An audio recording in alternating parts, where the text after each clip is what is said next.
জীবনে ততদিন পর্যন্ত ভালো থাকবেন যতদিন প্রেম, ভালোবাসা আর সম্পর্ক জিনিসটা কি সেটা বুঝতে না পারবেন। সব সম্পর্কের কথা বলছি না, তবে প্রেম ভালোবাসার ভেতরে যে মধুর সম্পর্কটা, সেটা যতদিন বুঝতে না পারবেন ততদিন আপনি পৃথিবীর সবচেয়ে সুখী মানুষ। আপনি ঠিক ততদিনই ভালো থাকবেন, ততদিনই কাউকে মনে ধরবে না কিংবা ভালোবাসবেন। আর ঠিক যখন আর যে সময় থেকে ভালোবাসা শুরু করবেন, তবে থেকেই সব কিছু যন্ত্রণাময় আর কষ্টসাধ্য মনে হবে। আমিও ঠিক যখন থেকে ভালোবাসা শুরু করেছি, তবে থেকেই আমার কাছে সব কিছুই তেমনটাই মনে হচ্ছে। ভালো লাগতেই ভেবেছিলাম মেয়েটা খুব সহজে আমাকে মেনে নেবে। প্রথমবার যখন প্রপোজ করেছিলাম মনে হচ্ছিল সেও আমাকে এত সহজে মেনে নেবে যে আমার থেকে পৃথিবীতে আর খুশি মানুষ কেউ হবে না। একটা কথা সব সময় পই পই করে মনে রাখবেন, গল্পটা জীবনের মতো হলেও জীবন কখনো গল্পের মতো হয় না। আমি বারবার সবাইকে এই বিষয়টাই বলেছি, আর এখনও বলছি, জীবনের মতো করে গল্প লিখলেও গল্পের মতো জীবনটা সাজানো যায় না। গল্পটাকে পূর্ণতা দেওয়ার জন্য আমরা সবসময় চেষ্টা করি দুই থেকে দুজনকে মিলিয়ে দিতে, কিন্তু বাস্তব লাইফে এসব কল্পনা করাটা অবাস্তব আর অসত্য ছাড়া কিছুই না।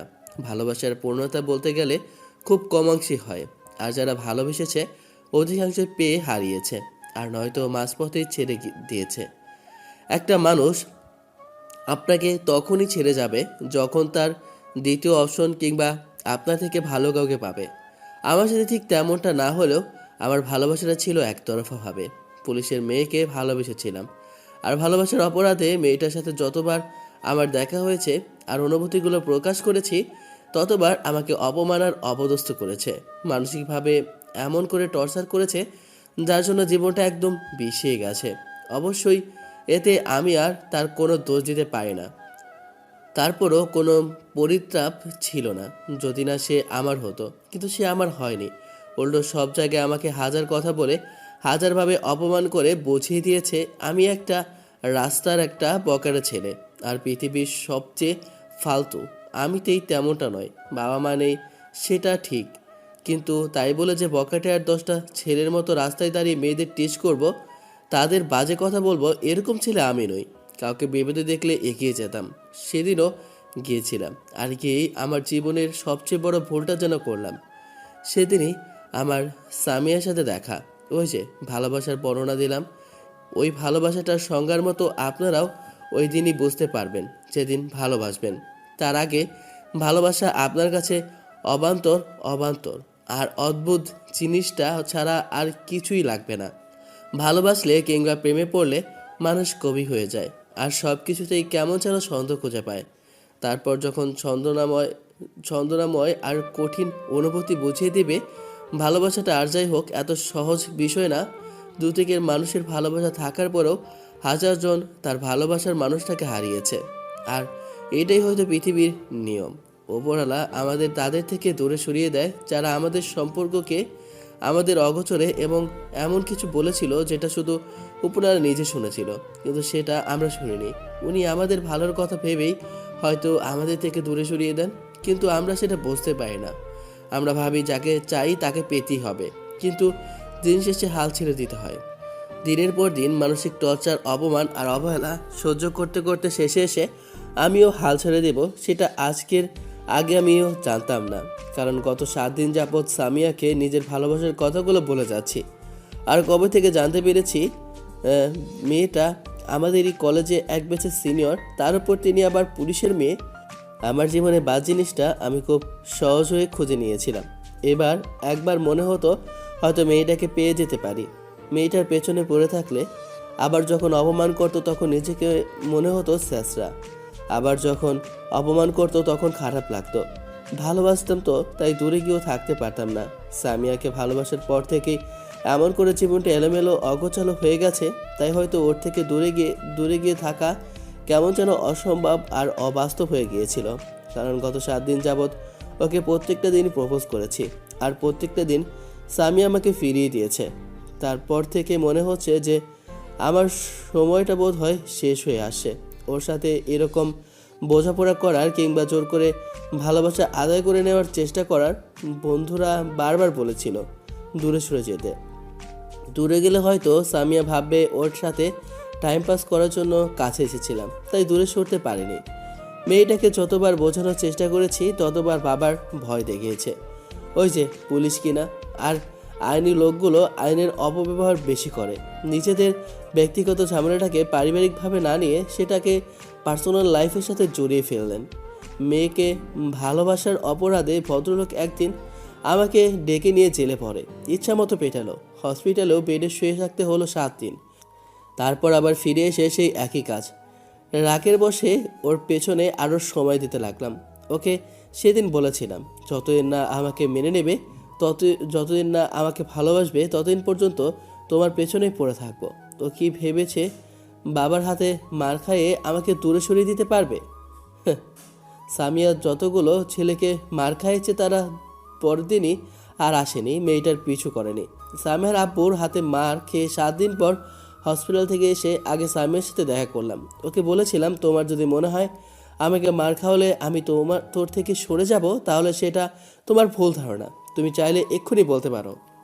ঈশানের সেদিনের বলা কথাতে সামিয়া হতবাক চোখে ওর দিকে তাকিয়ে থাকলেও কিছু বলতে পারেনি। মেয়েটা রাগীভাবে সেখান থেকে চলে গিয়েছিল। ঈশান গত 6 মাস যাবৎ মেয়েটার পিছনে পড়ে আছে।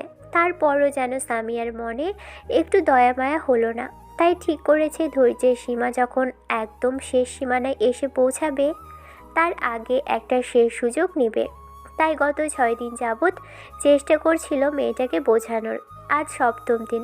আজকেও ঠিক একইভাবে প্রপোজ করলো। মেয়েটাকে ওর বান্ধবীদের সামনেই প্রপোজ করাতেই সামিয়া সবার দিকে একবার তাকিয়ে ঈশানের গালে কষিয়ে 2টা থাপ্পড় বসালো, আর রাগীভাবে ফুলগুলো ঈশানের হাত থেকে নিয়ে পা দিয়ে পিষে ফেলে।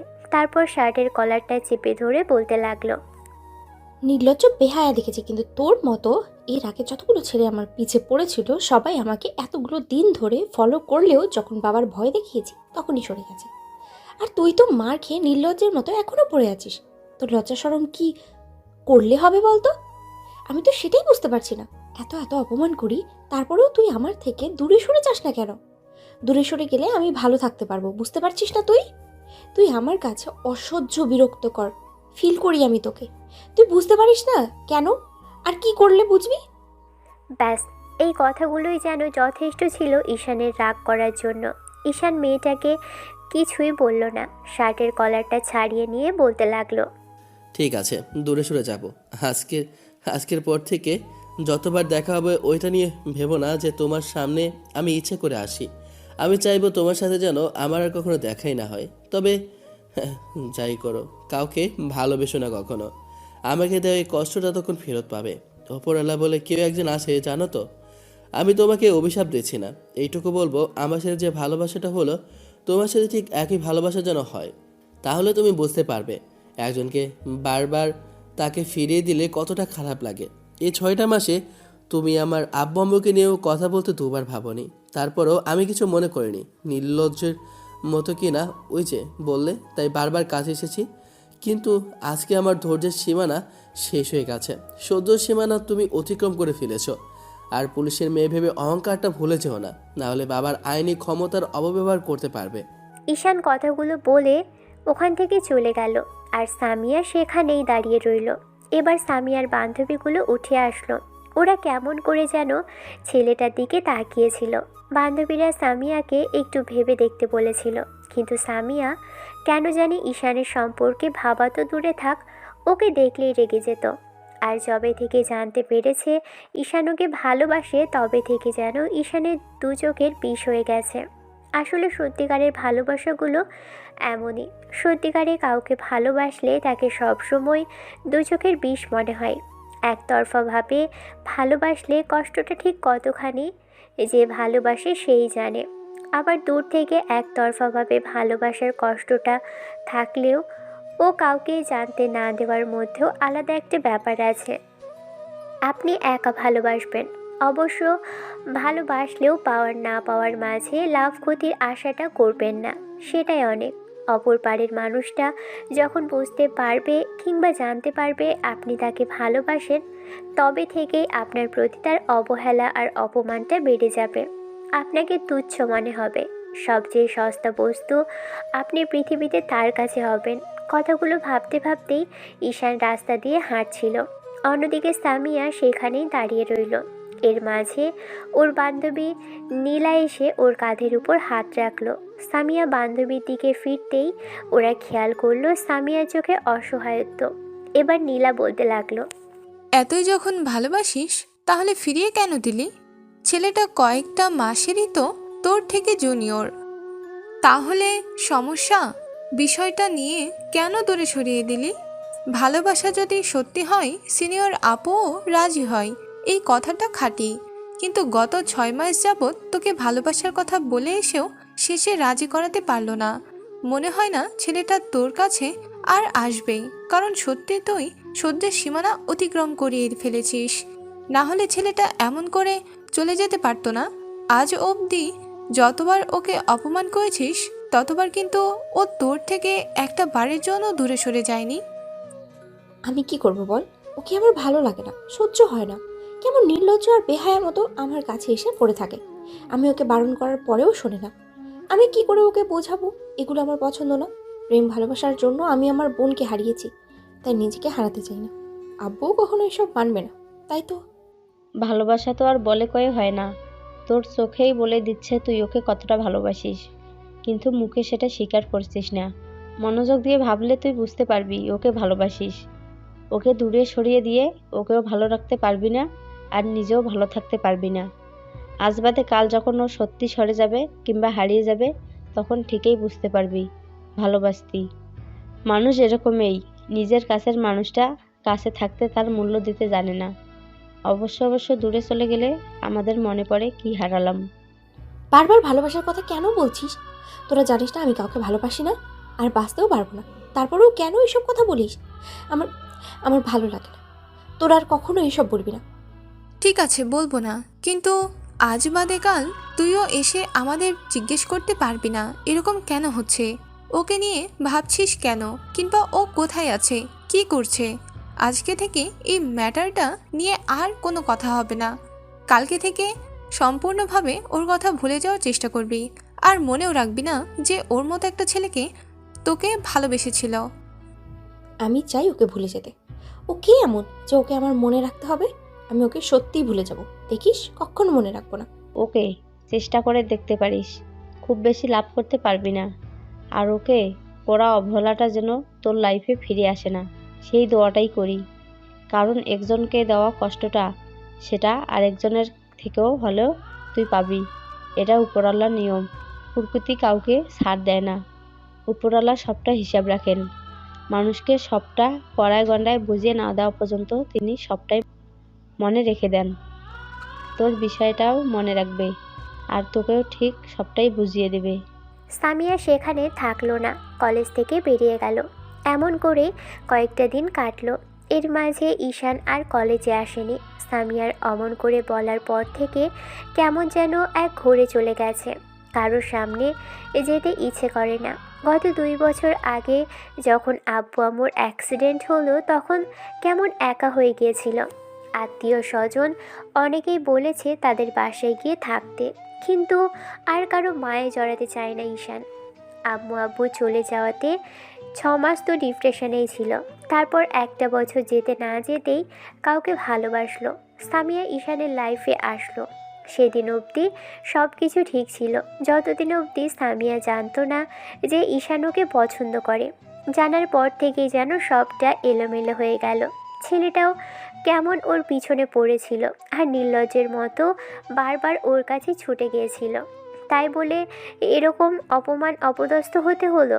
ঈশান রুমে শুয়েছিল। এর মাঝে বন্ধুদের কল আসতেই উঠে বসে রিসিভ করলো। মেহেদি কল করেছে। রিসিভ করে কানে দিতেই ওপাশ থেকে জিজ্ঞেস করলো কি হয়েছে, কারণ গত 7 দিনে যাওয়া হয়নি, ওদের সাথেও দেখা হয়নি। ঈশান ও 7 দিনে কারো কলও রিসিভ করেনি, মেসেজ করেনি, এমনকি অনলাইনও হয়নি। বাসায় শুয়ে বসেই কাটিয়ে দিয়েছে।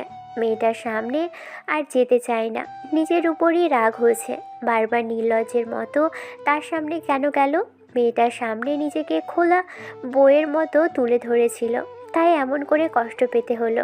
মেহেদি ঈশানের থেকে সব কথা শোনার পর মেহেদি নিজে থেকেই বলতে লাগলো, তোকে আগেই বারণ করেছিলাম, পুলিশের মেয়ে তো, তাই অহংকারটা একটু বেশি।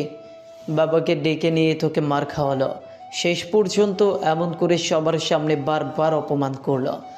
ইভেন যারা বেঁচে নেই তাদের নিয়েও বাজে কথা বলেছে। তাহলে তুই বা কেন ওর পেছনে পড়ে থাকবি? তোর তো লজ্জা শরম থাকা উচিত ছিল। ও তো ঠিকই বলেছে, আমি হলে অনেক আগে লাথি মেরে রেখে চলে আসতাম মেয়েটাকে। এমন কাউকে ভালোবাসার দরকার নেই যে আব্বু আম্মুকে সম্মান করতে জানে না। ভালো লাগছে না কিছু, রাখছি রে, অন্য কোনো সময় দেখা করবো তোদের সাথে। মেহেদি বারবার কল করেও ঈশানকে পেল না। আলাদিন, শুভ কল করলেও ঈশান কারো কলই রিসিভ করলো না। আলামিন, শুভ কল করলেও ঈশান কারো কলই রিসিভ করলো না। 10 দিনের মাথায় ঈশান সন্ধ্যার মুখে বাইকটা আর একটা বড়সড় ব্যাগ নিয়ে বাসা থেকে বেরিয়ে গেল। কাজের লোক জিজ্ঞেস করলে তখন ঈশান বলতে লাগলো, আমি কিছুদিন বাসায় আসবো না, তুমি গ্রামের বাড়ি থেকে ঘুরে আসতে পারো চাচা। আমি বাসায় ফিরলে তোমাকে কল করে জানাবো। ঈশান লোকটার হাতে কিছু টাকা ধরিয়ে দিয়ে বাসা থেকে বেরিয়ে গেল। সন্ধ্যার মুখে বাইক নিয়ে ছুটতে আরম্ভ করলো অজানার উদ্দেশ্যে। সমতল থেকে শুরু করে পাহাড়, তারপর সমুদ্র থেকে সেই নদী, আর এলোমেলো অগোছালো ঘোরাফেরা করে পুরো একটা মাস কেটে গেছে। এই মাঝখানে আর বাসায় ফেরার নামগন্ধ করেনি ঈশান। ভবঘুরের মতো ঘুরে বেরিয়েছে। কোথায় গেলে সামান্যটুকু শান্তি মিলবে জানে না। ট্যুরিস্টের মতো এদিকে ওদিকে দৌড়ে বেরিয়েছে। আব্বু যা রেখে গেছে তাতেও দিব্যি চলে যাবে। 1 মাসের মাথায় যখন মেহেদির সাথে দেখা হলো, তাও সেদিন চট্টগ্রামে মেহেদি ওর বাসার দিকেই যাচ্ছিল। আর প্রতিমধ্যে খেয়াল করলো ঈশান বাইক নিয়ে কোথাও একটা যাচ্ছে। মেহেদি তখন ড্রাইভারকে বললে লোকটা গাড়িটা বাইকের সামনে এনে দাঁড় করালো। ঈশান বাইকটা থামিয়ে দেয়। এবার মেহেদি নেমে এসে ওর সামনে দাঁড়ালো। ঈশান বাইক থেকে নামতেই মেহেদি ওকে জাপটে জড়িয়ে ধরলো আর ড্রাইভারকে উদ্দেশ্য করে বলতে লাগলো, ড্রাইভার আঙ্কেল, পেছনের ডিক্কিতে দেখো দড়ি আছে, ওইটা নিয়ে আসো তো। ওকে আগে শক্ত করে বাঁধতে হবে, তারপর কোথায় যায় দেখি। ঈশান ভেবেছিল এতদিন বাদে বন্ধুকে দেখছে, তাই আবেগের বশে জড়িয়ে ধরেছে। কিন্তু না, এ কি বলছে ছেলেটা? শেষে কি না ওকে দড়ি দিয়ে বাঁধবে? কথাগুলো ভেবেই ঈশান নিজেকে জোর করে ছাড়িয়ে নেওয়ার চেষ্টা করে বলল, মাথা খারাপ নাকি তোর? ছাড় বলছি, কোথাও যাচ্ছি না, দাঁড়িয়ে কথা বলি। না ছেড়ে দিলেই হারামজাদা তুই পালিয়ে যাবি। ড্রাইভার আঙ্কেল, তোমাকে দড়ি আনতে বলেছি না? এদিকে ওদিকে কোথায় ঘোরাফেরা করছিস আজকাল? ড্রাইভার বেরিয়ে আসলো। ঈশান মেহেদিকে জোর করে ছাড়িয়ে নিয়ে তারপর রাস্তার এক সাইডে গিয়ে বসতেই মেহেদি ওর পাশাপাশি বসলো। ঈশান সিগারেট ধরিয়ে কয়েক টান খেয়ে ওর দিকে দিতেই মেহেদি নিয়ে খেলো, কিন্তু কথা বলল না। অনেকক্ষণ চুপ করে থেকে তখন মেহেদি বলতে লাগলো, ফোন করলেও তো পাওয়া যায় না, সিমটাও মনে হয় বাসায় ফেলে রেখে এসেছে, অনলাইনেও পাচ্ছি না। আর কোথায় কোথায় এরকম এলোমেলো ঘোরাফেরা করছিস বলতো? নাকি পুলিশের ভয়ে পালিয়ে বেড়াচ্ছিস? বাজে কথা যত সব। ভালো লাগছিল না ওই শহরে, তাই কোলাহল থেকে একটু দূরে থাকার চেষ্টা করেছি। ঘুরতে ঘুরতে এদিক ওদিকে সব দিকেই ভালো লাগলো, তাই ভাবলাম আর কি, দেখি কতদিন ঘোরাফেরা করা যায়। তুই এদিক দিয়ে কোথায় যাচ্ছিলি, নাকি আমাকে খুঁজতে বেরিয়েছিস? পাগল নাকি মাথা খারাপ? যে নিজে থেকে হারিয়ে যেতে চায় তাকে কখনো খুঁজে পাওয়া যায়? সেও ভালো, খুঁজতে বের হসনি, না হলে তো আবার তোর থেকে পালিয়ে যেতে হতো। এমন করে কতদিন চলবে বলতো? আন্টি কি বলে গেছিল তারা না থাকাকালীন সময় তাদের ছেলে যেন এরকম বখাটের মতো এদিক ওদিকে ঘোরাফেরা করে? তা হয়তো বলিনি, তবে ভালো লাগছে না কোনো কিছুই, তাই ছুটে বেরিয়েছি। কদিন বাদে যখন ইচ্ছা হবে আবার শহরে ফিরে যাব, আবার কলেজে যাওয়া শুরু করব। কলেজটা চেঞ্জ করে ফেলবো ভাবছি। কেন, ওই মেয়েটা থাকে বলে? এটা কোনো কথা হলো? এরকম করে শুধু নিজেকেই কষ্ট দেওয়া ঈশান। কারো থেকে পালিয়ে বাঁচা যায় না, তার উপর তোরা একই শহরে থাকিস। হলে হবে, কিন্তু একই কলেজে আর থাকতে চায় না। ভাবছি পাশের কলেজটায় ভর্তি হয়ে যাব, আর কারো সাথে না বন্ধুত্ব করব, আর না কোনো প্রেম ভালোবাসার মধ্যে ঝরাবো। একা থাকবো, যতদিন বাঁচবো ততদিন একা থাকবো। একা থাকা ভালো জিনিস তো, অন্তত যন্ত্রণা তো থাকবে না। কোনো কথা বললে তো সেটা শুনবি না, যেটা ইচ্ছা করিস। তবে একটা কথা সবসময় মাথায় রাখবি, জীবনে বাঁচতে হলে কাউকে না কাউকে জীবনে চায়। সে তোকে চায়নি বলে এরকম রাগ অভিমান দেখিয়ে দূরে থাকবি, তার থেকে পালিয়ে বাঁচার চেষ্টা করবে। এটা তোর ভুল ধারণা। যাকে ভালোবাসিস তার সামনে না গেলেই যে ভালোবাসাটা শেষ হয়ে যাবে তেমনটা কিন্তু না। শোন, আমি এখানে বেশিক্ষণ থাকতে পারবো না, ফুপির বাসার দিকে যাচ্ছি। তোর সাথে দেখা হলো তাই ভাবছি তোকে নিয়ে যাই। না রে, আমি অন্য কোথাও যেতে চাইছি না। একা একাই ঘুরে বেরিয়েছি, যখন ইচ্ছা হবে তখন আবার ফিরে যাব শহরে। কিন্তু সেটা কবে? আমি তো সেটাই জানতে চাইছি। হবে কোনো একদিন। এখন এসব কথা বাদ দে, যেখানে যাচ্ছিলি সেখানে যা। শোন, সাবধানে যাস। আমি তোকে না নিয়ে কোথাও যাচ্ছি না। তুই আমার সঙ্গে যাবি, না হলে কিন্তু আমি বাইকের হাওয়া ছেড়ে দিব। তারপর নির্জন রাস্তায় বসে থাকিস একা একা। পাগলামি করিস না তো, খামোখা আমাকে জামলার মধ্যে ফেলিস না। যেখানে যাচ্ছিস যা।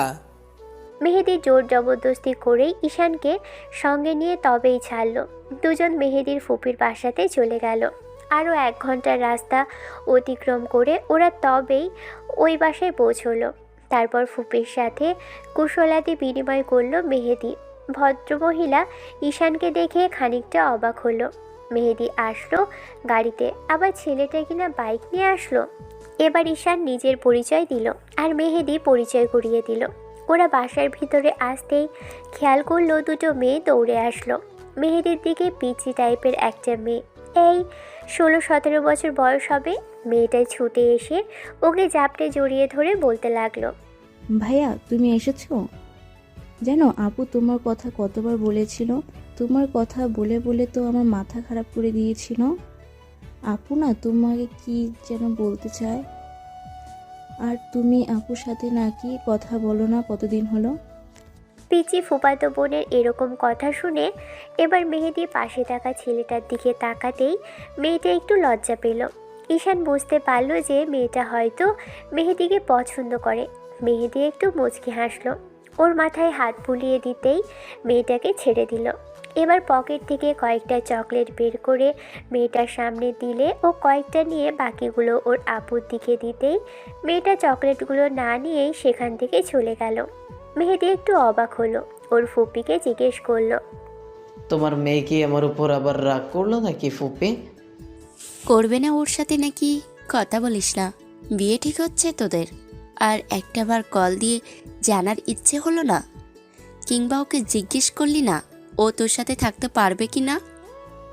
এসব নিয়েই হয়তো রাগ করে আসে মেয়েটা। ঈশান একটু অবাক হলো। অচেনা জায়গায় তাই কোনো কথা বলল না, গিয়ে সোফায় বসে পড়ল। এরই মাঝে মেহেদি বলতে লাগলো, আমি কি জানতাম নাকি যে আব্বু এরকম হঠাৎ করে বিয়েটা ঠিক করে ফেলবে? আর তোমার মেয়ে যে আমাকে আগে থেকে থাকতেই পছন্দ করে সেটাও তো তোমরা আমাকে বলোনি। বললে কি অন্যদিকে মেয়ে খুঁজতে যেতাম, নাকি তোমার মেয়েটাকে অনেক আগেই বউ করে নিতাম? এবার ঈশান বুঝতে পারলো এজন্যই হয়তো মেহেদি ওকে জোর করে ধরে বেঁধে নিয়ে আসলো। যাই হোক, মেহেদির ফুপির সাথে কথা বলা শেষ হলে মেহেদি এবার মেয়েটার সাথে কথা বলতে গেল। এবার ফুপি এসে ঈশানের সাথে কথা বলতে লাগলো। ঈশানও জবাব দিতে লাগলো। এরই মাঝে ওই পিচ্ছি মেয়েটা অর্থাৎ ভদ্রমহিলা ছোট মেয়েটা এসে দাঁড়িয়ে রইল আর ড্যাব ড্যাব করে ঈশানের দিকে তাকিয়ে রইল। ঈশানের বারবার মনে হয়েছিল কোনো কিছুতে ঝামেলা আছে নাকি।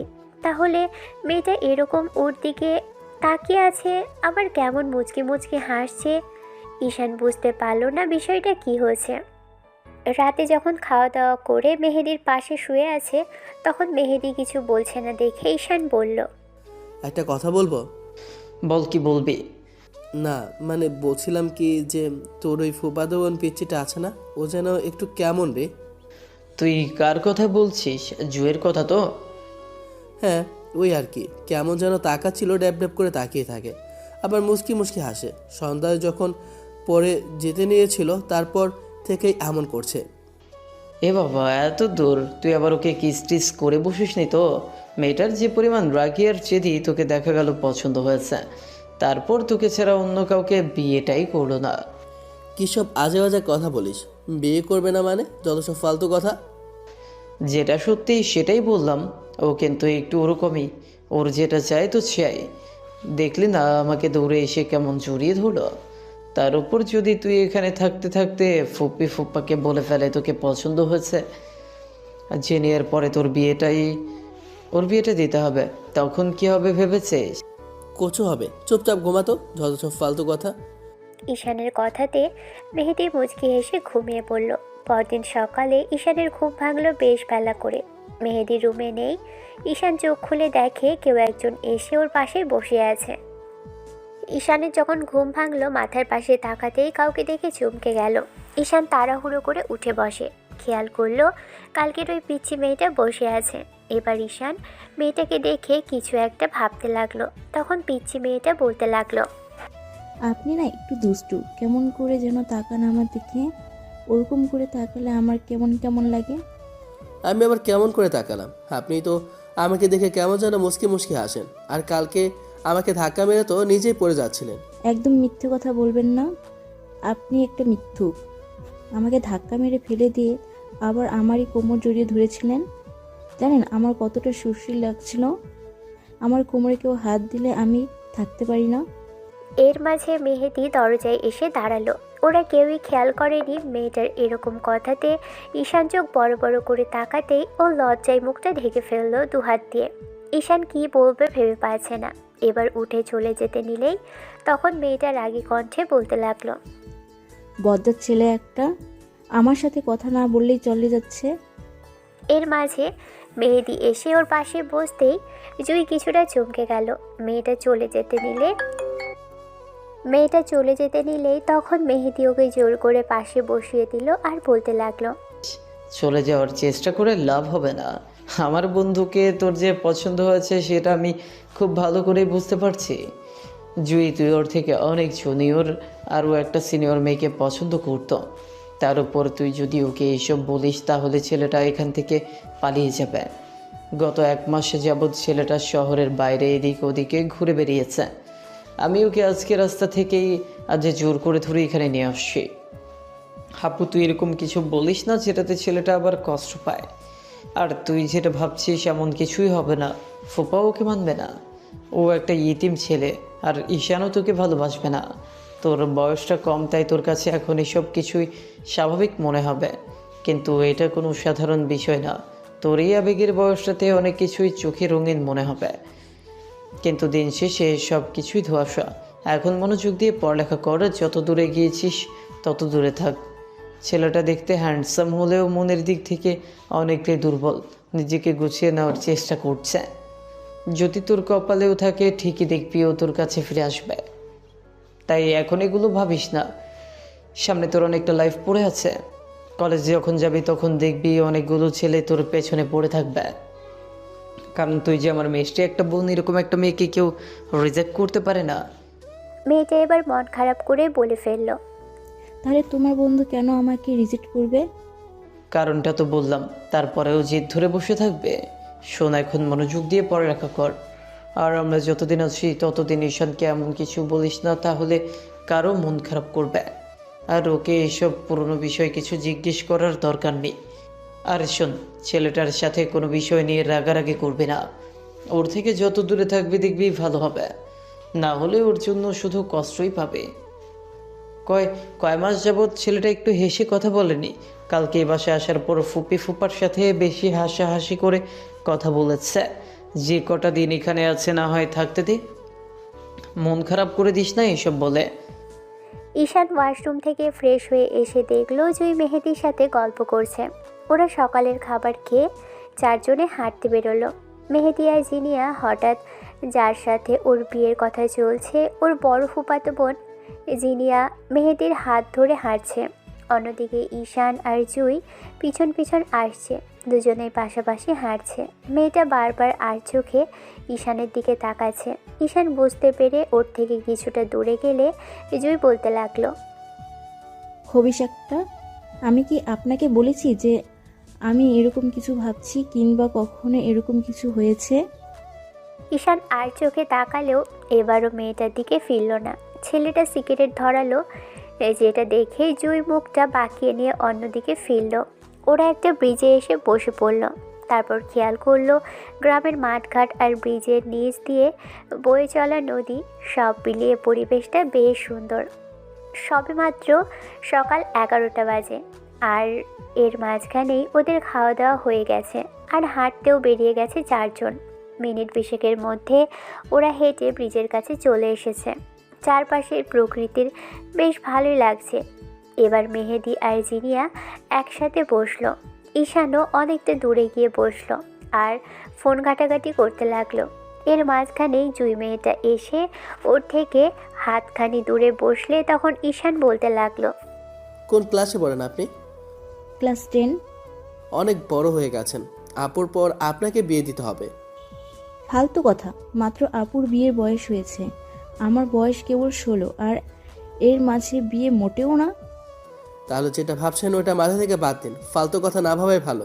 আমি কি ভাবছি আর আপনি আমাকে কি বুঝাচ্ছেন? কারো মনের কথা পড়ার ক্ষমতা না থাকলেও চোখের ভাষাটা দেখে বোঝা যায় যে সে কাকে নিয়ে কি চিন্তা করছে। আমি আসার পর থেকেই বুঝতে পারছি সেটা, আর সকালে ওয়াশরুম থেকে আপনাকে সব কথাই শুনেছি। আপনি একটা ভালো মেয়ে জুই, একটু দুষ্টু হলেও মনের দিক থেকে ভালো। এমন কিছু করবেন না যার জন্য আপনার আব্বা আম্মু আমাকে ভুল বোঝে। আপনার আব্বা আম্মু কেমন সেটা হয়তো আপনি জানেন, কখনো ওরা এসব বিষয়ে মানবেও না। আর এমন কিছু হলে মেয়েদের সাথে আমার সম্পর্কটাও নষ্ট হবে। আমি দোয়া করব ছোট বোন হিসাবে আপনি অনেক ভালো কাউকে পাবেন। আব্বা আম্মু চলে যাওয়ার পর থেকে আমি এলোমেলো অগোছালো ছন্নছাড়া ভালোবেসেছিলাম একজনকে। 6 মাস আগে থেকে তার পেছনে পড়েছিলাম। দিন শেষে মেয়েটা আমাকে কষ্ট আর অবহেলায় দিয়েছে, তাই এখন আর কাউকে বিশ্বাস করতে ইচ্ছে করে না। মেহেদি আমার বেস্ট ফ্রেন্ড, তাই জোর করে ধরে নিয়ে এসেছে, না হলে আব্বা আম্মু ছাড়া আর কারো ক্ষমতা ছিল না এখানে নিয়ে আসার। আর এখান থেকে যদি আমার এমন কিছু পেতে হয় তাহলে দ্বিতীয়বার আমার বিশ্বাস ভাঙবে। অবশ্য আপনি সেটা চেষ্টা করেও আমার মনে জায়গা করে নিতে পারবেন না। এখন আপনি ভেবে দেখুন আপনি যেটা চাইছেন সেটা করা কি ঠিক না ভুল। আর একটা কথা, জোর করে আর যাই হোক কারো মনে জায়গা করা যায় না, সেটা আপনি খুব ভালো করেই জানেন। মেয়েটা মন খারাপ করতেই ঈশান বলতে লাগলো, মন খারাপ করার কিছুই নেই, এখন আপনার টিনেজ, বয়সটা আবেগের, তাই কোনটা আবেগ কোনটা ভালোবাসা তা বুঝতে পারছেন না। এরকম অনেক আবেগের সময় পার করে এসেছি, কিন্তু আব্বু আম্মু মাঝখান থেকে ছেড়ে চলে যাওয়াতে সব কিছু কেমন হয়ে গেল। অনেক সময় পূর্ণতা নিয়েও আমাদের বাঁচতে হয়, অনেক সময় অপূর্ণতা নিয়েও আমাদের বাঁচতে হয়। সবটা চাওয়ার আগে পেয়ে গেলে জীবনের কোনো মানেই থাকতো না। তাই আল্লাহ সবাইকে কিছু না কিছু অপূর্ণতা দিয়েই তৈরি করেছে। আমাদের মাঝে কোনো একটা অপূর্ণতা থাকবেই। আর আপনার এমন কোনো বয়স হয়নি যার জন্য পেছন ফিরে যেতে পারবেন না। তবে ভুল থেকে শিক্ষা নিন। আপনি যে ভুল করতে যাচ্ছিলেন সেটা করলে হয়তো বা কষ্ট হতো আপনার। মেয়েটা চুপ করে রইল। শান আর কিছু বলল না। তখন মেয়েটা উঠে যেতে নিলে আবারও নিজে থেকে ফিরে এসে বলতে লাগলো, ধন্যবাদ বোঝানোর জন্য। ভাইও আমাকে বুঝিয়েছে, আমি সবটা মেনে নেওয়ার চেষ্টা করছি। যতদিন ইচ্ছা বন্ধুর সাথে এখানে থাকতে পারেন, এসব বিষয় নিয়ে কোনো ঝামেলা ফেলবো না। ঈশান মুচকি হাসলো। আরও কিছুক্ষণ ঘোরাফেরা করে তারপর বাসায় ফিরে আসলো। এর মাঝখানে মেহেদির ফুপি এলাহি কাণ্ড ঘটিয়ে ফেলেছে। এত সব রান্না করেছে। দুপুরে গোসল শেষ করে দুজনে এসে খাবার টেবিলে বসতেই দুই বোন ওদের খাওয়াতে যেন ব্যস্ত হয়ে পড়ল। একে তো মেহেদির হবু শ্বশুরবাড়ি, তার উপর আবার বন্ধুর শ্বশুরবাড়ি, আপ্যায়নের কি কমতি আছে। দিন 5 থেকে মেহেদি আর ঈশান বাসার উদ্দেশ্যে বেরিয়ে পড়ল। মেহেদি ড্রাইভারকে অনেক আগেই বাসায় পাঠিয়ে দিয়েছে। ঈশানের সাথে বাসায় ফিরবে বলেছে। ছেলেটা কিছুতেই ফিরতে চাইছিল না। তখন মেহেদি রিকোয়েস্ট করেছে বাসায় ফেরার জন্য, কারণ 2 সপ্তাহের মাঝখানেই তারপরই মেহেদি আর জিনিয়ার বিয়ে, তাই আর বারণ করতে পারল না। প্রিয় বেস্ট ফ্রেন্ডের বিয়েতে থাকবে না সেটা কি করে হয়। রিকোয়েস্ট করতেই রাজি হয়ে গেল।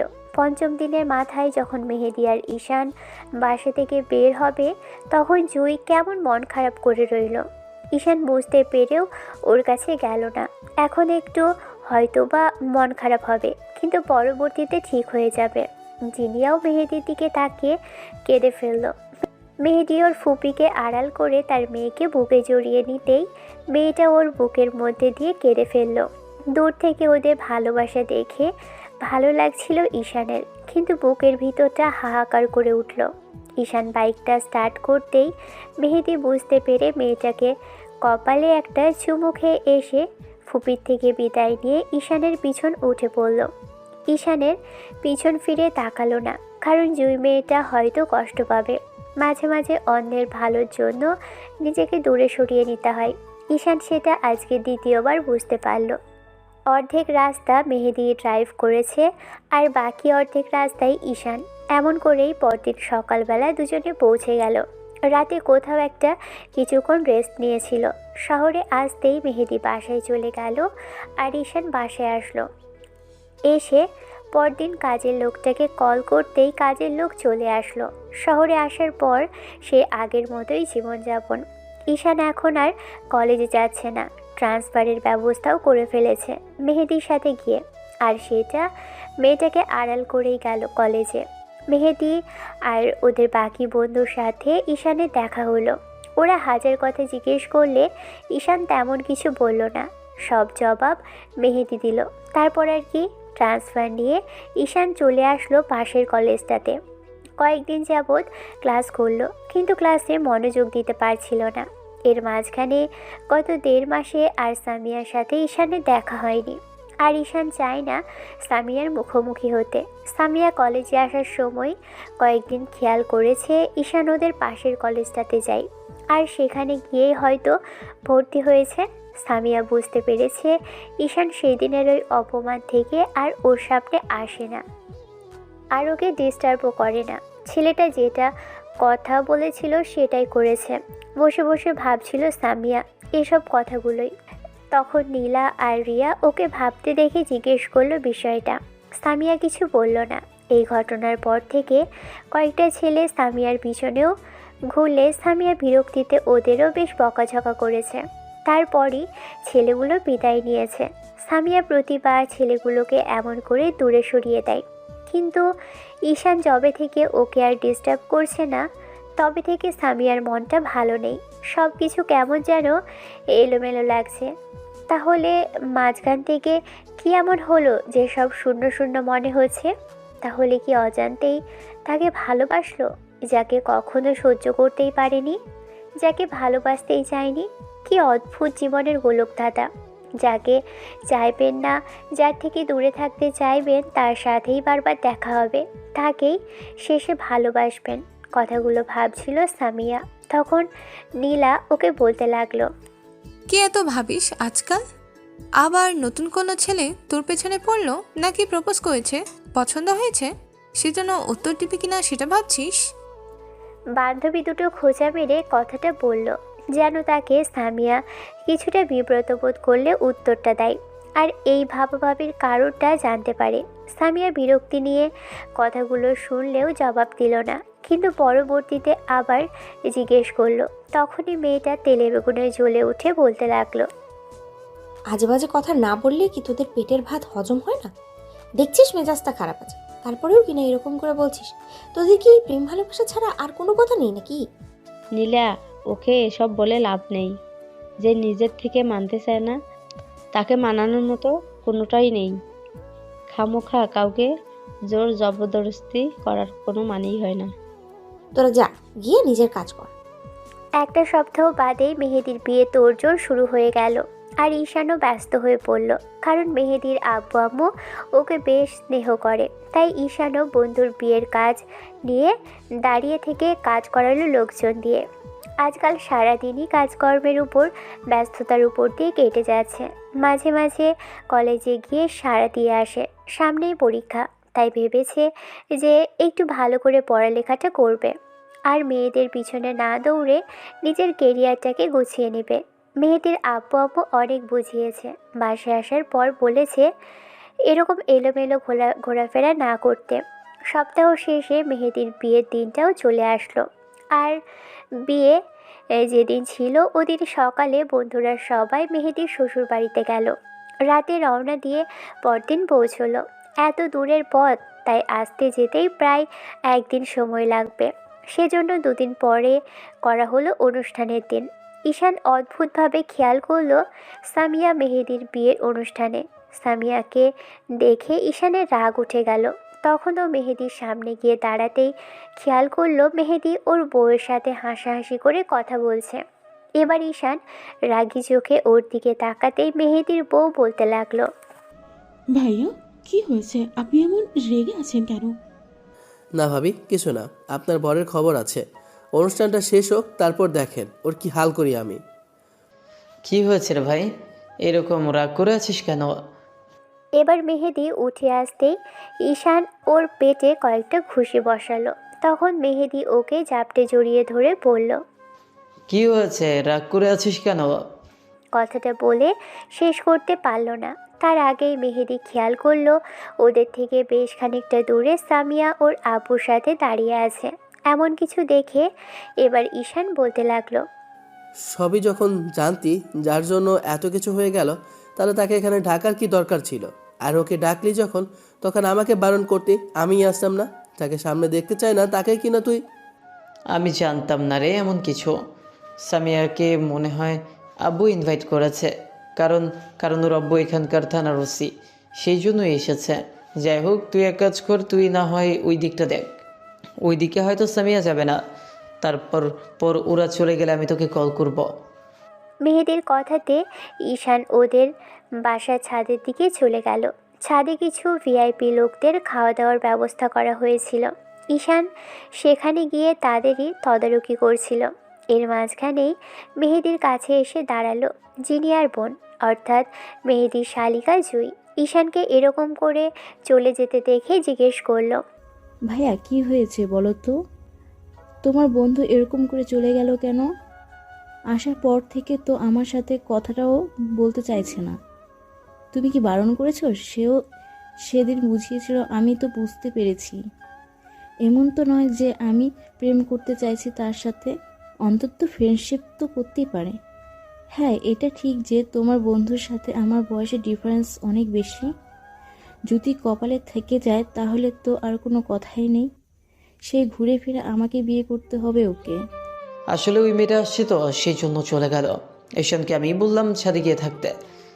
ওই মেয়েটা মানে? কোন মেয়েটা, কার কথা বলছো তুমি? আরে ওই সামিয়া। না না, মানে তুমি তো ওকে চিনবে না। আসলে যে মেয়েটাকে ঈশান পছন্দ করতো, সেই মেয়েটাও বিয়েতে এসেছে, হয়তো আব্বু ইনভাইট করেছে। কোথায় সেই সাতজনী দেখিয়ে একবার, যার জন্য আমার কপালটা পুড়লো, প্রেমটা শুরু হওয়ার আগেই পছন্দ করার সাথে সাথে আমাকে রিজেক্ট করে দিল। একবার ওকে হাতে কাছে পাই, দেখি কি করি। জুইয়ের কথাতে মেহেদি হেসে তারপর হাতের ইশারায় দেখিয়ে দিতেই জুই সামিয়ার দিকে হাঁ করে তাকিয়ে রইল। কারণ এত সুন্দর একটা মেয়ে জুইয়ের থেকেও বেশি সুন্দর কিনা ও জানে না, তবে মনে হয়েছে যে উপরওয়ালা এক একজনকে এক এক রকমভাবে সৃষ্টি করেছে, তাই হয়তো ঈশানের চোখে মেয়েটা এত সুন্দর দেখতে। আসলে জুই মেয়েটাও দেখতে অনেক কিউট, একদম পুতুল একটা। তারপরও ওর কেন জানি হিংসে হয়েছে এই মেয়েটার জন্য কিনা ঈশান ওর কথা ভাবলই না।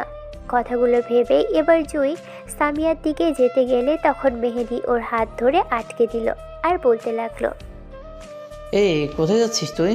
তোর কি মাথা খারাপ হয়ে গেছে? ওখানে ওখানে গিয়ে নিশ্চয়ই গন্ডগোল পাকাবি। ওদিকে যেতে হবে না, ও পুলিশের মেয়ে, ওকে গিয়ে কিছু বললে শেষে সেই ঈশানের ঝামেলা হবে। এগুলোর কোনো দরকার নেই। পুলিশে মেয়ে বলে কি মাথা কিনে নিয়েছে? সেটা তুই বলতেই পারিস, ওর যে অহংকার।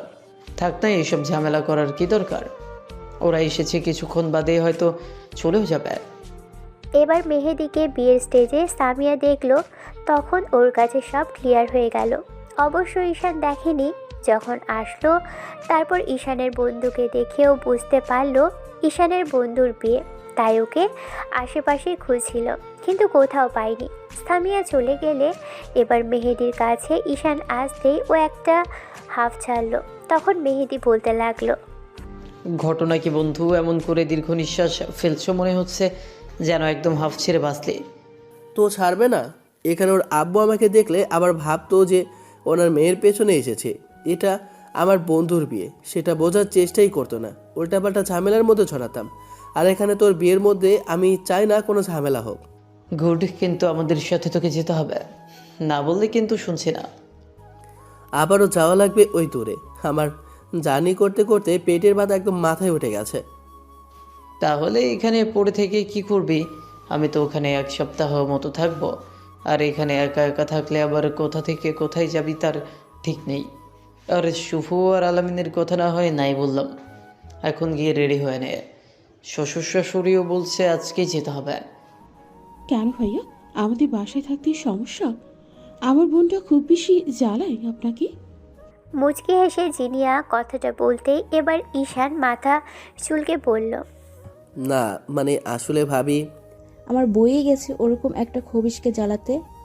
ঈশান ভাবছিল বারবার যে সামিয়াকে যদি কখনো ভালো না বাসতো তাহলে জুই মেয়েটাকে যে করেই হোক নিজের করে নিত। বড্ড বেশি আদুরে লাগে আজকে মেয়েটাকে। তার উপর যখন রাগ করে তখন দেখতে আরও সুন্দর লাগে।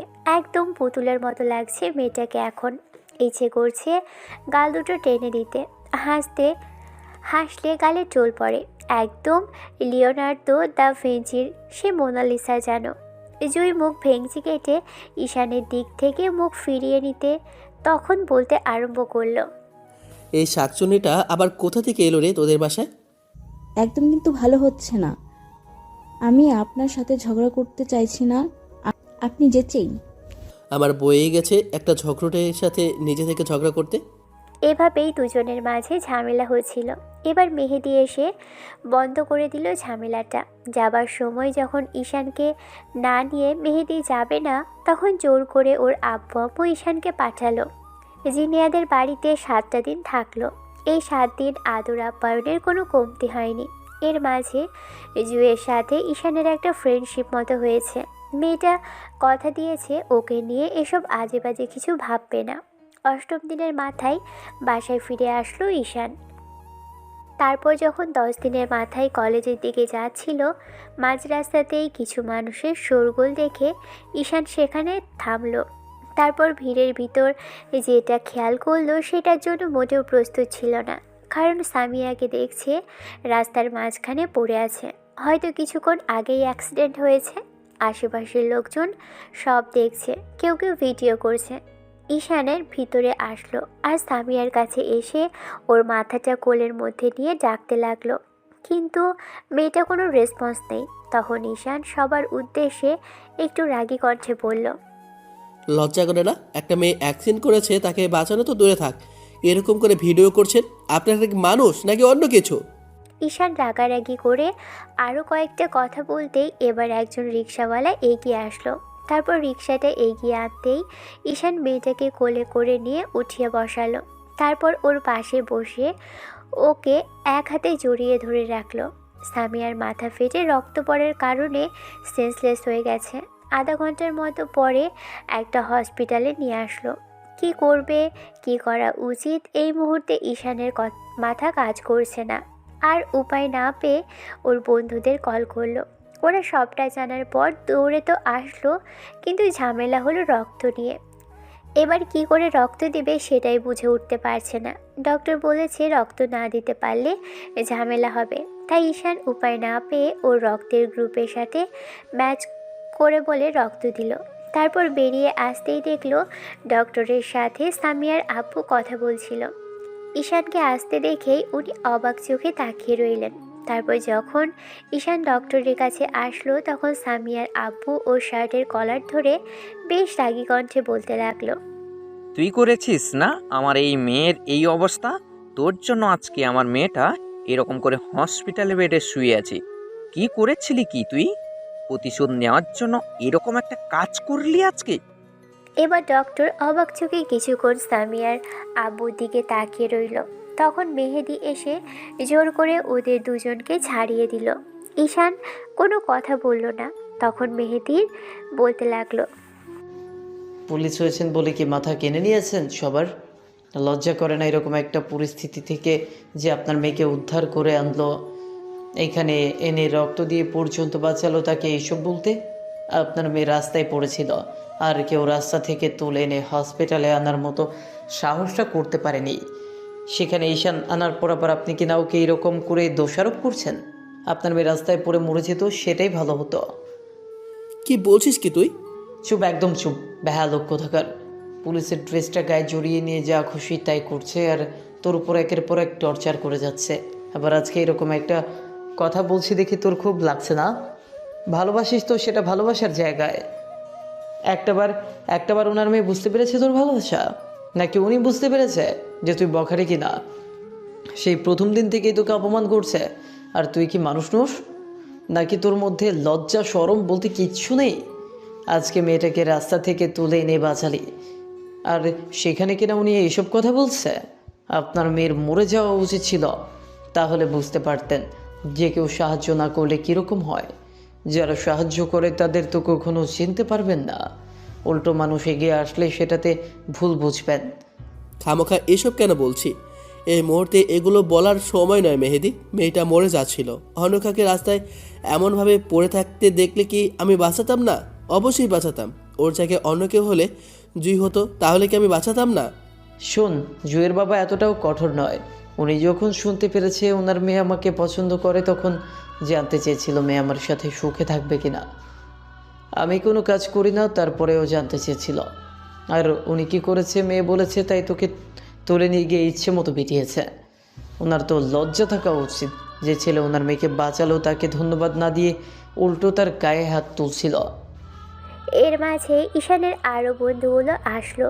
ওরা এসে ওদের এরকম রাগারাগি করতে দেখে শুভ বলতে লাগলো, তোরা জানিস না, কিছু মানুষের মধ্যে কমন সেন্স কম হয়ে থাকে। থাক, ওনাকে কিছু বলতে হবে না। উনি তো মনে করে এই দেশের সর্বোচ্চ ক্ষমতাবান ব্যক্তি, যার মেয়েকে কিনা তুই ছোঁয়ার মতো ভুল করেছিস। ঈশান সবাইকে থামিয়ে দিল। তারপর সামিয়ার আব্বুকে বলল, কি বলেন তো, আপনার মেয়েকে পছন্দ করি এটাই আপনার সমস্যা, নাকি আপনি পুলিশ বলে আপনার মেয়েকে কেউ পছন্দ করতে পারবে না সেটাই সমস্যা? আমি সামিয়ার থেকে দূরে থাকার চেষ্টা করি। আজকে রাস্তার মাঝখানে এরকম পড়ে থাকতে দেখে উঠিয়ে এনেছিলাম।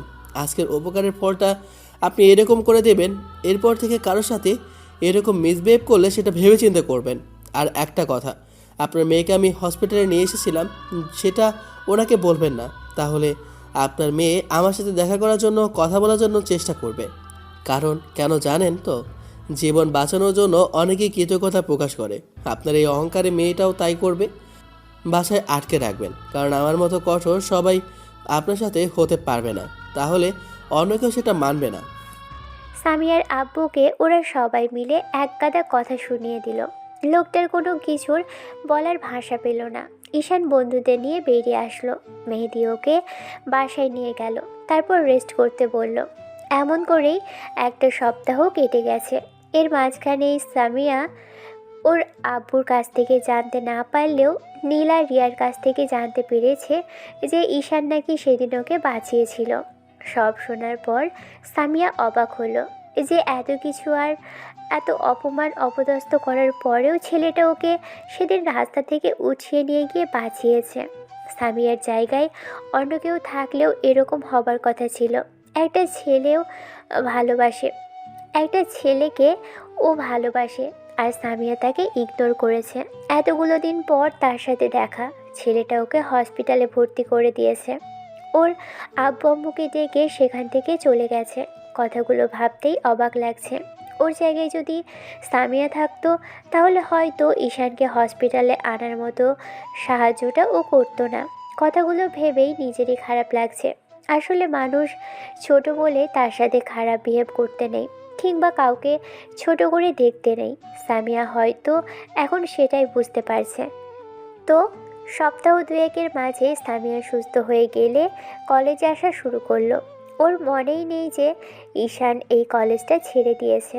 ও ভাবলো কলেজে এসে দেখা করবে। তারপর যখন ছেলেটাকে দেখতে পাচ্ছিল না, তখন ওর বান্ধবীদের জিজ্ঞেস করতেই বান্ধবীরা বলল ঈশান অনেক আগেই কলেজ ছেড়ে দিয়েছে, তাই ওর সাথে দেখা করতে পারবে না। এসব শোনার পর সামিয়ার মনটা খারাপ হয়ে গেল। কেন কৃতজ্ঞতা জানাতে হবে? ওগুলোর দরকার নেই। একটা ছেলে তোকে ভালোবাসে, দিনের পর দিন কষ্ট পেল, তাতে তোর কিছু আসে যায় না।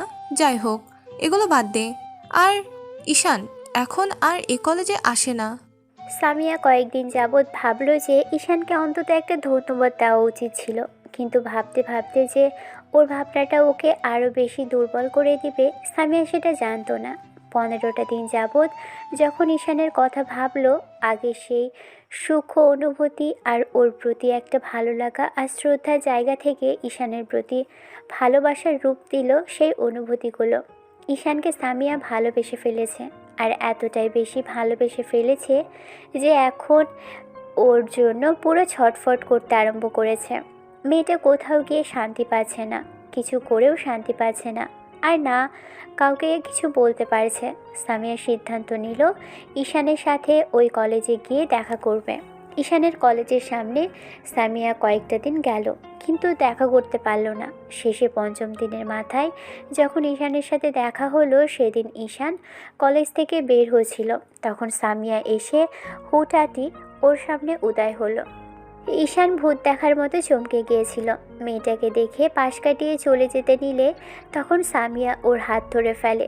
ঈশান অবাক চোখে মেয়েটার দিকে তাকাতেই তখন সামিয়া ওর সামনাসামনি এসে দাঁড়ালো আর বলতে লাগলো, ঈশান, আমি তোমার সাথে একটু কথা বলতে এসেছি। আসলে আমি সেদিনের ব্যবহারের জন্য। দেখুন আপু, এসব বিষয় নিয়ে কোনো কথা বলতে চাইছে না। কী জন্য এসেছেন আমি সেটা জানি না, তবে আপনার সাথে আপনার আব্বু আমাকে দেখলে হয়তো ভাববে আমি আপনার সাথে কথা বলার জন্য জোর করেছি, তারপর আবার থানায় ধরে নিয়ে যাবে। আর আমি চাইছি না এরকম কিছু হোক। আপনার জন্য অনেক অপমান আর মার আমাকে খেতে হয়েছে। আমি চাই না আপনার জন্য আমাকে দ্বিতীয়বার আরও এমন পরিস্থিতির মধ্যে পড়তে হোক। সামিয়া কী ভাবলো কে জানে, তবে হুটহাট করে মেয়েটা বলে ফেলল, আগে তো মার খাওয়ার পরেও এসে বলেছিলে আমার আব্বু যতবার তোমাকে মারবে, আমার থেকে দূরে সরিয়ে দেওয়ার চেষ্টা করবে, ততবারই তুমি আমার পিছনে পড়ে থাকবে। অহংকারটা এখনো কমেনি দেখছি। অহংকার থেকে কথাগুলো বলছেন। আপনি কেন আমার সাথে দেখা করতে আসেন আমি জানি না, তবে আপনার সাথে কথা বলার বিন্দু পরিমাণে ইচ্ছে আমার নেই। কিন্তু আমার কাছে আমার তোমার সাথে কথা বলতেই হবে। তুমি না বললেও জোর করে আমাকে বলতেই হবে। জোর করে বললে শুনবে কে? আপনার যার সাথে ইচ্ছা বলুন, আমি আপনার কথা শুনতে বাধ্য নই। শুনবে তো অবশ্যই, আমি যদি জোর করি। হ্যাঁ, আপনারা ওই জোর করতেই পারেন, আর আপনার আব্বুকে ডেকে মার খাওয়াবেন, তাই তো? তাছাড়া আর আপনাদের পুলিশের মেয়েদের আর কোনো কাজ নেই। কোনো ছেলে পেছনে পড়লেই তাকে সবসময় মার খাওয়াবেন, জেলে ভরে দেবেন। শেষে কাউকে পছন্দ হলে তার সাথে হাত ধরে পালিয়ে যাবেন। গিয়ে খোঁজ নিন কতগুলো পুলিশের মেয়ে কতগুলো ছেলে নিয়ে পালিয়েছে। এত অহংকার দেখাবেন না। একটু সুন্দর বলে সবসময় অহংকারের উপর থাকবেন। এত অহংকার আর দাম্ভিকতা কেন আপনার? এসব একদিন শেষ হয়ে যাবে, এই রূপটাও একদিন থাকবে না। সেদিন আপনার দিকে আমি কেন অন্য কেউ ফিরেও তাকাবে না। তার মানে স্বীকার করছো তুমি আমাকে ভালোবাসোনি, তাই তো? আমি বাঁচলে কি আর না বাঁচলে কি সেটা আপনার জানার বিষয় না। দয়া করে আমাকে আমার মতো থাকতে দিন। আমি তো বলেছি ওই কলেজে আর যাব না, আর আপনার সামনে থেকেও চলে এসেছি। তারপরে এখানে এসে কেন জ্বালাচ্ছেন আমাকে? শেষে আমিও তোমাকে জ্বালাচ্ছি, এই কথা তুমি ভুলতে পারলে ঈশান? সেদিন তো আপনি বলেছিলেন, ইভেন জবে থেকে জানতে পেরেছেন আপনাকে পছন্দ করি তবে থেকে এসব বলে আসেন। এবার আপনার একটু লজ্জা হওয়া দরকার। যেচে একটা ছেলের সাথে কথা বলতে আসেন, যাকে দুদিন আগে থাপ্পড় মেরে 1000টা কথা শুনিয়ে দূরে সরিয়ে দিতে চেয়েছেন। দেখেন আপু, হাত জোর করে বলছি, আপনি আমার লাইফ থেকে চলে যান, তাহলে এই শহর না হলে এই শহর সাথে বাধ্য হব। আমি যদি জোর করে আটকে রাখি তোমাকে? ঈশান কিছু বলতে যাবে তার আগেই সামিয়া বলতে লাগলো, আব্বুকে দিয়ে আটকাবো না, যদি ভালোবেসে আটকে রাখি। ঈশান অবাক হলো। অনেকক্ষণ চুপ থেকে এবার চলে যেতে নিলেই সামিয়া বলল, ঈশান, আই লাভ ইউ। ঈশান এক মুহূর্তের জন্য দাঁড়িয়ে থেকে সেখান থেকে চলে গেল। সামিয়া ভেবেছিল এমন করে হয়তো কয়েকটা দিন ঈশানকে বললে ও রাজি হয়ে যাবে, কিংবা ঠিকই আবার ওকে ভালোবাসবে আবার আগের মতো। কিন্তু সামিয়া সেটা ভুল ধারণা। সামিয়া এমন কিছু ভেবেই যেন ভুল করলো। একটা মাস ঈশানের পিছনে পড়ে থেকেও ঈশান রাজি হলো না, উল্টো কলেজে আসাই বন্ধ করে দিল। ঈশান কলেজে আসা বন্ধ করে দিলে ওর বন্ধুদের থেকে বাসার ঠিকানা নিয়ে সেখানে গিয়ে ওকে জ্বালাতে শুরু করলো। ঈশান উপায় না পেয়ে আবার সেই বাসা ছেড়ে অন্য কোথাও চলে যাওয়ার জন্য উদ্যত হলে সেদিন সামিয়া জানতে পেরে ঈশানের সামনে এসে কান্নাকাটি করলো। ওকে বোঝানোর চেষ্টা করলো, কিন্তু ছেলেটা আর ওকে ভালোবাসতে বাধ্য নয়। সামিয়ার এত চেষ্টার পরও ঈশান ওকে ভালোবেসে সেটা প্রকাশ করলো না। তখন সামিয়া ঈশানকে জড়িয়ে ধরে বলতে লাগলো, ঈশান, আমাকে কষ্ট কেন দিতেছো? একটা মাস তো তোমাকে সরি বলেছি, তোমার পায়ে ধরতে গেছি, কিন্তু তুমি আমাকে কষ্ট দিয়ে গেছো। আমাকে একটাবার ভালোবেসে দেখো, এবার তোমার ভালোবাসাটা ঠিকই ফিরিয়ে দেব। আমি চাইনি তোমাকে ভালোবাসতে, কিন্তু বাধ্য হয়েছি। তুমি কেন আমাকে ভালোবাসা শিখিয়ে এখন দূরে সরে যাবে? আমি আপনাকে ভালোবেসেছিলাম, কিন্তু ভালোবাসতে বলিনি। তাহলে ভালো কেন বেসেছিলে? না পাওয়ার জন্য? প্লিজ ঈশান, তুমি এখান থেকে চলে যেও না। তোমাকে ঠিক ফিরে আসতে হবে। আর হয়তো বেঁচে থাকা অবস্থায় আমাকে দেখতে পাবে না, নিঃশ্বাস বেরিয়ে গেলে মৃত অবস্থায় দেখবে। তখন আর আফসোস করেও লাভ হবে না ঈশান। ঈশান সামিয়াকে ছাড়িয়ে নিল আর বলতে লাগলো, দেখেন, আমি আপনার থেকে জুনিয়র, আমি একটা এতিম ছেলে, আমার কেউ নেই এই পৃথিবীতে। সেই জন্যই আমি তোমার লাইফে আসতে চেয়েছি। প্লিজ আমাকে দূরে সরিয়ে দিও না। কিন্তু এখন আর আমার লাইফে কাউকে দরকার নেই। এত অহংকারী কাউকে আমি ভালোবাসি না। আপনার আব্বুরও দাম্ভিকতা কখনোই ফুরাবে না। আমার মতো এতিম ছেলের সাথে আপনাকে কখনোই মানাবে না। আপনি আপনি গিয়ে কথা বলে দেখতে পারেন। যদি আব্বুকে রাজি করাই, তুমি আমাকে বিয়ে করবে তো ঈশান? বিয়ে? কিসের বিয়ে? আপনি রাজি করাতে পারবেন না, আর বিয়ের কথা তো সেখানে দূরে থাক। আর যদি করাতে পারি, ভালো কিন্তু তোমাকে বাঁচতেই হবে, বলে রাখলাম। ঈশান কোনো কথা বলল না, বাসার ভিতর চলে গেল। সামিয়া কান্না করতে করতে সেদিন বাসায় আসলো। রাতে যখন আব্বু বাসায় আসলো, তখন ঈশানের বিষয়টা সামিয়া আব্বুকে বলল। এরকম কথা শোনার পর সামিয়ার আব্বু অবাক চোখে মেয়ের দিকে তাকিয়ে রইল। তখন সামিয়া বলল, আব্বু, ঈশানকে আমার থেকে দূরে সরিয়ে দেওয়ার চেষ্টা করো, কিংবা আমাদের দুইজনকে আলাদা করে দেওয়ার চেষ্টা করো। তাহলে তাহলে কিন্তু তোমার মেয়েকে তোমার হারাতে হবে। শেষ পর্যন্ত ওই বকাটের ছেলের প্রেমে তোমাকে পড়তেই হলো? কাল যাকে নিজের হাতে মার খাওয়ালে আর আজকে নিজেই তাকে ভালোবাসলে? নাকি কৃতজ্ঞতা বোধ থেকে এরকম একটা কাজ করেছো? আজে বাজে কথা একদম বলবে না। ঈশান কি আমাদের থেকে গরিব, নাকি ওর কোনো যোগ্যতা নেই আমাকে ভালোবাসার? ঈশানের আব্বু আম্মুর মতো যদি তোমারও অ্যাক্সিডেন্ট হয়ে মারা যাও, সেটাতে কি আমার দোষ? মানুষ যদি আমাকে এতিম বলে বিয়ে না করতে চায়, সেটাতে কি আমার দোষ হয়ে যাবে বলো? আব্বু, আমি যদি মরে যাই, তোমাদের কি সবার অন্যরকম ভাবে দেখবে? বলবে যে তোমরা আমাকে বাঁচাতে পারোনি? তোমাদের কোনো কমতি আছে? শুধু শুধু এসব আগের দিনের মানুষের মতো আজেবাজে কথা কেন বলো? সামিয়ার আব্বু কোনো কথা বলল না। তখন সামিয়া বলতে লাগলো, আব্বু, ওর একটা পরিবারের খুব দরকার। খামোখা জেদ করে বসে থেকো না। শেষে আমাকে ওর সাথে বিয়ে দিতেই হবে। তার আগে না হয় ওকে মেনে নাও। তুমি ভুল করেছো, সেটা শুধরে নাও। দিন শেষে সেই ছেলেটা তোমার মেয়েকে বাঁচিয়েছিল। তাহলে ভেবে দেখো, ঈশান যদি আমার লাইফে থাকে, তাহলে আমাকে ঠিক কতটুকু ভালোবাসবে। আমার কিছু হয়ে গেলে ছেলেটা আমার জন্য পাগল হয়ে যাবে। তাই বলছি, সবটা মেনে নাও। নাহলে কিন্তু উল্টোপাল্টা কিছু একটা হয়ে গেলে শেষে তোমরাও আমাকে হারাবে। কথাটা শেষ হওয়ার আগেই সামিয়ার আব্বু কষিয়ে ওর গালে একটা থাপ্পড় বসালো আর রাগী কণ্ঠে বলতে লাগলো, তোমার সাহস কি করে হয় আব্বুর সাথে এভাবে কথা বলা? শাইলা, লাই দিয়ে দিয়ে তুমি মেয়েকে মাথায় তুলে ফেলেছো। এমন একটা ছেলের সাথে আমি তোমাকে কখনোই মেনে নেব না। যাও, আজকের পর আর ওর কথা আমার সামনে বলতে আসবে না। আজকের পর তোমার বাসা থেকে বেরোনো বন্ধ। শাইলা, ওকে এক্ষুনি আমার চোখের সামনে থেকে নিয়ে যাও। কাল থেকে ওকে বাসা থেকে বের হতে দিবে না, না হলে তোমার খবর করে ছাড়বো।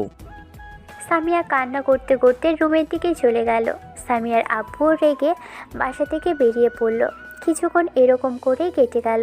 পরদিন সকালে যখন সামিয়ার আব্বু ওকে দরজা খুলতে দেখলো না, তখন কান্নাকাটি করতে লাগলো। ভদ্রমহিলার এমন কান্নাকাটি সামিয়ার আব্বু দৌড়ে আসলো। বারবার ডাকাডাকি করেও যখন মেয়েটা দরজা খুলল না, তখন সামিয়ার আম্মু ওর ঘরের ডুপ্লিকেট চাবিটা এনে তালা খুলল। তারপর রুমে প্রবেশ করে মেয়েকে এলোমেলোভাবে বিছানায় পড়ে থাকতে দেখল। সামিয়ার আম্মু এসে ওর কপালে গালে হাত রাখতেই বুঝে গেল মেয়ের শরীরটা কেমন ঠান্ডা হয়ে আছে। সামিয়ার হাতে কাটার কোনো ছাপ দেখা যাচ্ছে না। এবার আব্বু টেবিলের দিকে খেয়াল হতেই দেখলো কতগুলো ঘুমের ঔষধের খোলা, যেগুলো দেখেই সামিয়ার আব্বু আটকে উঠল। তখন সামিয়ার আব্বু বলতে লাগলো, ওগো, আমার মেয়ে ঘুমের ওষুধ খেয়েছে। তুমি এক্ষুনি ওকে হসপিটালে নিয়ে চলো না। আমার মেয়েটার কিছু হয়ে গেলে আমি যে বাঁচতে পারবো না।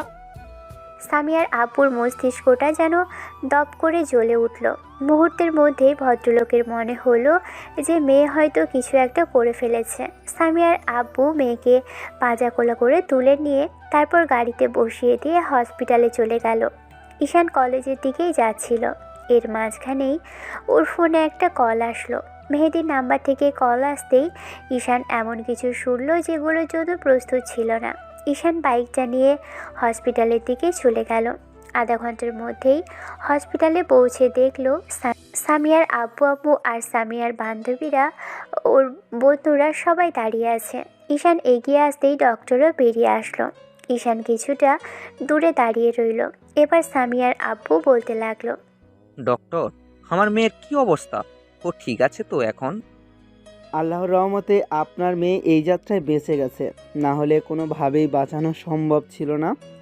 ওষুধগুলো উনি আধা ঘন্টা আগেই খেয়েছিল, আর কিছুক্ষণ পর ওনাকে হসপিটালে আনলেই হয়তো বা বাঁচানো যেত না। যাই হোক, উনি এখন সুস্থ আছে, ঘন্টা কয়েক পরে জ্ঞান ফিরে আসবে। আপনারা চিন্তা করবেন না, ঘুমের মেডিসিন খাইয়েছি, এই জন্য জ্ঞান ফিরতে একটু সময় লাগবে। এবার ঈশান একটা দীর্ঘ নিঃশ্বাস ফেলল। ডক্টরের সাথে কথা বলে মেহেদি আর ঈশানের বাকি বন্ধুরা সেখান থেকে চলে যেতে নিলে তখন সামিয়ার আব্বু ঈশানকে ডেকে বলতে লাগলো। ঈশান, এবার সামিয়ার আব্বু এসে ঈশানের সামনে দুহাত জড়ো করতেই ঈশান হাতটা ধরে ফেললো আর বলল, আঙ্কেল, আমি এর জন্য খুবই দুঃখিত যে আপনার মেয়ে এরকম পাগলামি করছে। আমি ওনাকে বুঝিয়ে বলেছিলাম, কিন্তু নিচে উনি এরকম একটা কাজ করবেন ভাবেনি। সামিয়ার আব্বু কিছু বলবে তার আগেই ঈশান বলতে শুরু করলো, যার জন্য ভদ্রলোক অবাক হয়ে চেয়ে রইলেন। ঈশান ভদ্রলোকের হাতটা ছেড়ে নিজেই সামিয়ার আব্বুকে বলতে লাগলো, আমি তোমার কাছে মাপ চাইছি বাবা, আমি অন্যায় করেছি। আমার মেয়ে জেদি আর বদমেজাজি। তখন বলেছিল তুমি ওকে ডিভোর্স করো, তাই রাগের মাথায় তোমাকে থানায় তুলে নিয়ে গিয়ে সেই দিন টর্চার করেছিলাম। তার জন্য আমি সত্যি দুঃখিত। ভালোবাসার মানুষের এমন কথা শুনলে কেউ দূরে থাকতে পারে না, তাই দৌড়ে এসেছিলাম। যাই হোক, ওনাকে একটু বোঝাবেন। 2 দিন বাদে যখন সবটা ভুলে গেলে বুঝতে পারবে, তখন অন্য কোথাও বিয়েতে দিবেন। তাহলেই দেখবেন সব ঠিক হয়ে যাবে। ঈশানের মুখে এরকম কথা শুনে সবাই অবাক হলো। ঈশানের বন্ধুরা ভেবেছিল সামিয়ার আব্বু এবার সবটা মেনে নেবে, কিন্তু উল্টো ঈশানের মুখে এসব কথা শুনে ওরা অবাক চোখে তাকিয়ে রইল। তখন ঈশান বলতে লাগলো, ঠিক আছে আঙ্কেল, আমি এই শহর ছেড়ে চলে যাব, আপনাদের আর কোনো সমস্যা হবে না। ঈশান বাবা, আর জেদ করো না, আমি ভুল করেছি, তার শাস্তি আমার মেয়েকে দিও না। আমি তোমাদের মাঝে আর বাধা হব না। সামিয়া সুস্থ হলেই তোমাদের বিয়ে দেব। সামিয়া বলেছিল তোমার একটা পরিবারের দরকার, আমার সেই ফ্যামিলি হয়ে তোমার পাশে দাঁড়াবো। তুমি অন্তত আর আমাদের বারণ করো না। এবার ঈশানকে ওর বন্ধুরা আর সামিয়ার বান্ধবী সবাই বোঝালো। ঈশান আর রাগ করে থাকতে পারল না। সন্ধ্যার দিকে যখন মেয়েটার জ্ঞান ফিরল, তখন সামিয়ার আব্বু আম্মু এমনকি বান্ধবী এবং ঈশানের বন্ধুরা গিয়েও দেখা করলো, কথা বলল। কিন্তু ঈশানকে দেখতে না পেয়ে সামিয়া কারোর সাথেই কথা বলল না। তখন মেহেদি বেরোনোর সময় ঈশানের কথাটা বলতেই মেয়েটা কেঁদে ফেলল। মেহেদি বাইরে এসে ঈশানকে ভিতরে পাঠিয়ে দিতেই ছেলেটা ভিতরে চলে আসলো। সামিয়ার আম্মু ওর পাশেই বসে আছে। মেয়েটা ফুপিয়ে ফুপিয়ে কেঁদে যাচ্ছে।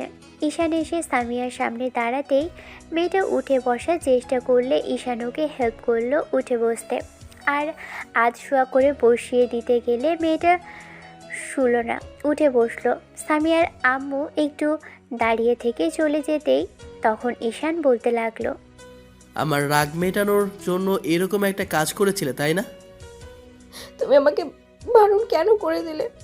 তুমি বিয়ে করে আব্বু আম্মুর সামনে গেলে ওরা আমাদের ঠিকই মেনে নিত, কিন্তু আমি এখন একটা কাজ করার পরে আমি মরে গেলেই ভালো হতো। অন্তত তোমাকে তো বারবার বোঝাতে হতো না। ইচ্ছে করেছিল কোষে একটা থাপ্পড় দেই, কিন্তু পারলাম না। যাই হোক, আপনার আপু মেনে নিয়েছে, এবার খুশি হয়েছেন তো? সামিয়া কেঁদেই যাচ্ছে। ঈশানের দিকে হাত বাড়িয়ে দিলে কিন্তু ঈশানের কাছে গেল না। তখন সামিয়া বলতে লাগলো, দেখেছো, তুমি আমাকে ভালোবাসো সেটা জড়িয়ে ধরলে না। আমার এরকম একটা অবস্থা, তারপরেও আমার কাছে আসলে না, তাহলে আমি খুশি হব কি করে? তোমাকে বিয়েটা করতে হবে না ঈশান। আমি বুঝে গেছি তোমাকে অবহেলা করেছি, তোমার আব্বু আম্মুকে ছোট করে কথা বলেছি, তার জন্য তুমি আমার উপরে রাগ করে আছো। ঠিক আছে, তোমার আব্বু আম্মুর কাছে আমি ভাবছিলাম তারা হয়তো নেই, কিন্তু আমি তাদের কবরের কাছে গিয়ে তাদের জন্য দোয়া করব। আর আর মাফ চেয়ে নেবো। দেখো ওসব কথা ছাড়ুন, নিজেকে কষ্ট দেওয়ার কী দরকার ছিল? আব্বুকে বোঝাতেন, না বোঝাতে পারতেন, চলে যেতাম এখান থেকে, তাহলে আর কষ্ট পেতে হতো না।